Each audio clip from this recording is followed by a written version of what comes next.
الحمد لله وحده والصلاة والسلام على من لا نبي بعده. اکثر رونا د شب برات د فضایل په باره کې پوښتنې کوي، نو په دې کې ښه تحقیق هغه دی چې مفتی تقی عثماني رحمه الله ذکر کړی دی. خلاصه یې 15 مسائل دي. اوله مسئله دا ده چې د شب برات د شپې فضیلت ثابت دی. دویمه دا ده چې په دې شپه کې د عبادت خصوصي اهتمام ثابت دی. دریمه مسئله دا ده چې په دې شپه کې د عبادت کومه خاصه طریقه مقرره نه ده. څلورمه دا چې په دې شپه کې مقبرې ته تللی شي او که نه. او څلورمه بیا پنځمه ده چې د 15 د شعبان د روژې څه حکم دی. نو اوله مسئله د شب برات د شپې فضیلت دا ګوره په احادیثو کې ثابت دی. د شب برات د فضیلت په باره کې د 10 صحابو نه احادیث روایت شوي دي چې رسول الله صلی الله علیه وسلم د دې شپې فضیلت بیان کړی دی. په دې کې بعض احادیث سندن ضعیف دي، لیکن د تعدد د طرق له وجې نه دا احادیث د حسن لغیره مرتبه ته رسیږي. لہذا د دې شپې فضیلت په حسن لغیره حدیث باندې ثابت دی.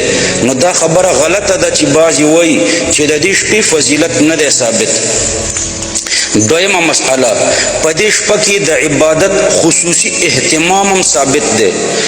امت مسلمه د صحابه او د تابعینو د زمانې نه تر ننه پورې په دې شپه کې د عبادت خصوصي اهتمام کوي.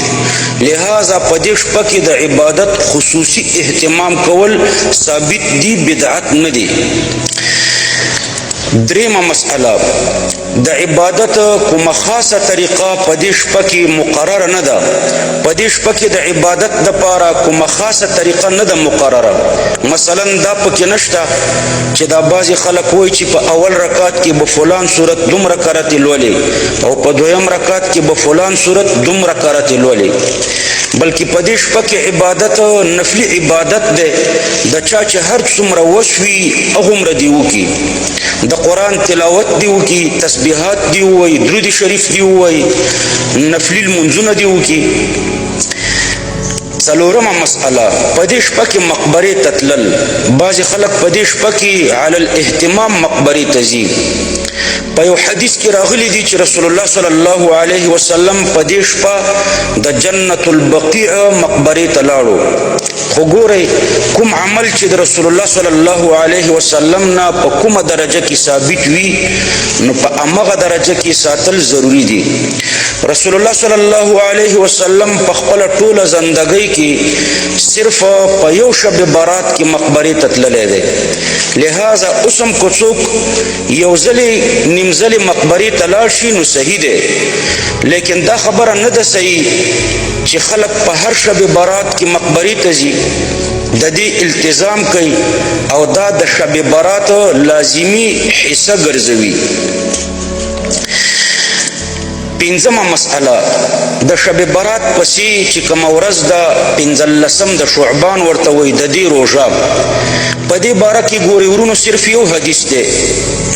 رسول الله صلی الله علیه وسلم فرمای اذا كانت ليلة النصف من شعبان فقوموا ليلها وصوموا نهارها فإن الله ينزل فيها لغروب الشمس إلى سماء الدنيا فيقول ألا من مستغفر فأغفر له ألا مسترزق فأرزقه ألا مبتلا فأعافيه ألا كذا حتى يطلع الفجر. کله چې د شعبان د 15 شپه شي نو د شپې قیام وکړئ او د ورځې روژه ونیسئ. الله پاک بلا کیف په دې شپه کې اسمان د دنیا ته راځي او داسې اواز کوي چې آیا څوک بخښنه غوښتونکی شته چې زه ورته بخښنه وکړم؟ آیا څوک د رزق طلبونکی شته چې زه ورته رزق ورکړم؟ آیا څوک مصیبت زده شته چې زه د مصیبتونو نه خلاص کړم؟ نو دا یو حدیث کې د 15 د شعبان روژه ذکر شوی ده، لیکن دا روایت ضعیف دی.